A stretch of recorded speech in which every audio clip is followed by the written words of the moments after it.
에어팟2 사셨어요? 근데 이제 어쩌지? 방심하면 안 되는데. 아직도 더 살 게 많아요.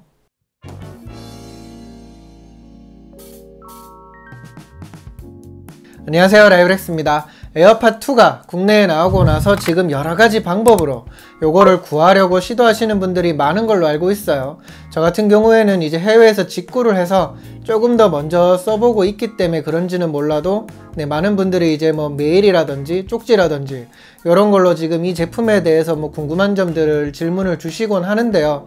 근데 제품 자체에 대한 질문보다 요새 더 많이 받는 게 요거랑 붙여 쓸 수 있는 액세서리, 그런 거에 대해서 좀 질문을 많이 주시더라고요. 예를 들면 이제 이런 식으로 케이스를 씌운다든지 아니면 안으로 철가루 방지 스티커를 붙인다든지 아니면 이런 식으로 이제 콩나물에 이어팁 스킨이라고 해서 이렇게 한 겹을 더 입혀주는 이런 식의 액세서리를 궁금해 하시는 분들이 많더라고요. 그래서 요 3종을 모두 구해서 직접 써봤습니다. 어떤 느낌인지, 그리고 이거를 쓰면서 알아두시면 좋을 법한 그런 팁 뭐 이런 것도 소개를 드리도록 할게요. 보시죠. 몇 번이나 말씀을 드렸지만 무선 충전 모델 기준으로 전작하고 비교했을 때 겉면에서 큰 차이점을 찾을 수가 있어요. LED가 예전에는 뚜껑 안쪽으로 있었는데 이제는 밖으로 나왔죠. 그래서 예전 케이스를 쓰는 경우에 이 LED를 제대로 확인할 수 없는 문제가 있었는데요. 이번에 나온 이 제품 같은 경우에는 그 문제를 해결한 게 눈에 띄어요. 근데 특이한 거는 이게 구멍을 완전히 뚫은 방식이 아니라는 거예요. 보시면 아시겠지만 LED가 약간 비춰질 만큼 그렇게 얇게 처리를 한 게 특징인데요. 이런 거는 이제 이 안으로 이물질이 들어가거나 하는 것도 방지해주고 뭐 LED도 확인할 수 있고 이렇기 때문에 꽤 좋은 아이디어가 아닌가 하는 생각이 듭니다. 요거는 괜찮게 잘 한 것 같아요. 그리고 개인적으로 이렇게 컬러를 투톤으로 커스텀 조합해서 쓸 수 있게 한 것도 마음에 들기는 하네요.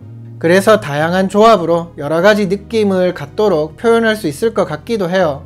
이런 거는 쓰는 사람들에 따라서는 꽤 좋게 평가를 받을 수 있을 것 같기도 합니다. 혹시나 해서 말씀을 드리면 이렇게 키링을 부착할 수 있는 케이스가 있고 아닌 케이스가 있어요. 저는 이제 보신 것처럼 키링을 부착할 수 있는 건데 요거는 뭐 평소에 좋아하는 거라든지 뭐 쓰는 환경에 맞춰서 선택을 하시면 될 것 같습니다. 참고로 요 케이스를 씌운 상태에서도 무선 충전은 전혀 무리가 없어요. 이어서 이제 이어팁 스키니를 소개해 드릴게요. 쉽게 말해서 이거는 귀에 닿는 부분에 한 번 더 뭔가를 씌워주는 거라고 생각을 하시면 될 것 같은데요. 요게 0.2mm 두께를 갖고 있다고 해요. 이렇게 상당히 얇게 처리가 되어 있어서 케이스에 넣거나 뭐 닫거나 하는데 전혀 문제가 없습니다. 이것도 나름대로 컬러를 잘 맞추면 개성있게 표현을 할 수 있다는 점에서 장점을 찾아볼 수 있을 것 같기도 해요. 근데 요게 비슷한 제품군이 꽤 많은 걸로 알고 있는데요. 엘라고에서 나온 요 모델 같은 경우에는 가격대가 좀 센 편이라는 평가가 있어요. 그래서 그런 거는 좀 아쉽기는 합니다. 카페라든지 뭐 온라인에서 요거를 쓰고 있는 사람들의 평가를 보면 이게 원래 생으로 쓸 때보다 귀에 꽂았을 때 훨씬 더 잘 안 빠지는 것 같다든지 뭐 외부 소음이 덜 들어오는 것 같다, 이제 이런 평가를 하시는 분들이 많더라고요. 저는 이제 이거를 직접 써봤을 때 외부 소음이 들어오는 게 뭔가 확 줄어들거나 그런 거는 잘 모르겠어요. 분명히 좀 줄어드는 느낌이 있는 것 같기는 한데 그렇게 뭔가 큰 폭의 체감은 없고, 근데 이어팁 스킨이 요거를 씌운 상태에서 귀에 이렇게 썼을 때 훨씬 잘 안 떨어지는 그런 느낌은 있어요. 뭔가 요게 마찰력이 더 생겨서 그런 것 같아요. 다만 개인적으로는 요게 너무 얇다 보니까 내구성이랄까 그런 데 대해서는 좀 불안감이 있습니다. 참고로 이게 워낙 얇아서 그냥 막 씌우려고 하면 엄청 번거롭고 좀 찢어질 것 같은 그런 느낌도 있는데요. 이게 씌우는 요령이 있어요. 이어팁 스키니를 처음에 완전히 뒤집어서 뭐 센서랑 홀 부분이 잘 맞게 맞춘 다음에 그 다음에 그냥 뒤집어서 씌우는 방식으로 그렇게 씌우시면 됩니다. 그러면 쉬워요. 안 그러면 짜증 엄청 나고요. 전작에서도 그랬지만 이제 이 에어팟을 쓰면서 사람들이 가장 많이 찾는 게 철가루 방지 스티커죠. 저도 그래서 이번엔 한번 붙여봤어요.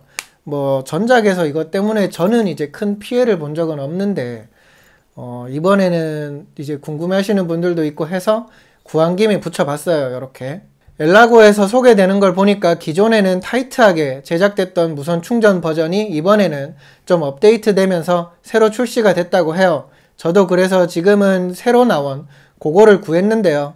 결론부터 말하면 뭐 부착했을 때 뭔가 불편함이라던가 그런 거는 없었어요. 뭐 어쨌든 외관상 좀 더 고급진 느낌을 주는 거 말고 이게 정확하게 어떤 의미가 있는지는 잘 모르겠는데요. 18K 금도금을 한 것도 눈에 띕니다.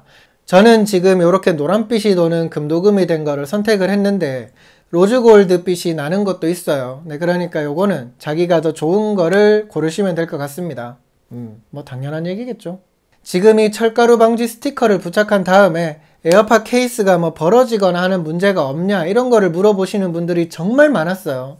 근데 제가 부착해 봤을 때 그런 문제는 없었어요. 아마 제대로 붙이면 네, 대부분 다 그런 문제 없이 쓰실 수 있을 것 같습니다. 다만 이제 이게 원래 생으로 쓸 때 열고 닫을 때 들리는 요런 탁, 탁, 탁 소리, 이게 이제 철가루 방지 스티커를 붙이고 나서는 조금 둔탁해진 느낌은 있어요. 비교가 되시죠? 근데 이게 철가루 때문에 피해를 많이 보신 경험이 있는 분들이라면 이 정도는 그냥 넘길 수 있지 않나, 네, 그렇게 생각이 됩니다. 아, 그리고 이것도 부착 방법을 어려워하시는 분들이 많던데요. 하단에는 그냥 맞춰서 붙이면 되기 때문에 그렇게 어려울 게 없고 상단에 붙이는 게 조금 난해하기는 해요. 근데 팁이 있어요. 스티커를 뒤집어서 하단에 이제 잘 올려준 다음에 뚜껑을 닫아서 붙이면 제대로 붙습니다. 이게 그냥 뭔가 이렇게 맞춰가면서 붙이려고 하면 정말 짜증이 그러니까 그냥 지금 말씀드린 팁으로 그렇게 붙이시면 훨씬 수월할 거예요. 저도 처음에는 모르고 그냥 이렇게 막 붙이려고 하다가 네, 집어 던질 뻔했어요. 그러면 안 돼. 네, 이렇게 지금 엘라고에서 나온 에어팟2 관련 액세서리 3종을 구해서 써봤습니다. 뭐 각각 다 일장일단이 있기 때문에 이거는 꼭 사야 된다, 사지 말아야 된다 이런 건 없는 것 같아요. 그래서 쓰임새에 맞는 거를 선택을 하시면 좋을 것 같기는 한데요. 근데 그 중에서도 철가루 방지 스티커 요거는 거의 뭐 그래도 필수가 아닌가 하는 생각이 들어요. 이게 오래 쓰다 보면 아무래도 자석 때문에 그런 부분에 있어서 피해를 보는 분들이 많기 때문에 네, 요거는 뭐랄까 예방 차원에서 네, 하나 붙여주시면 나쁘지 않을 것 같습니다. 네, 오늘 준비한 영상은 여기까지입니다. 또 다른 영상으로 빠르게 돌아오도록 할게요. 아, 이번 내용이 도움이 되셨다면 구독과 좋아요, 알림 체크 꼭 부탁드립니다. 감사합니다. 빠이빠이. 이어팁 뭐 스킨이라고 해서 어디까지 했지?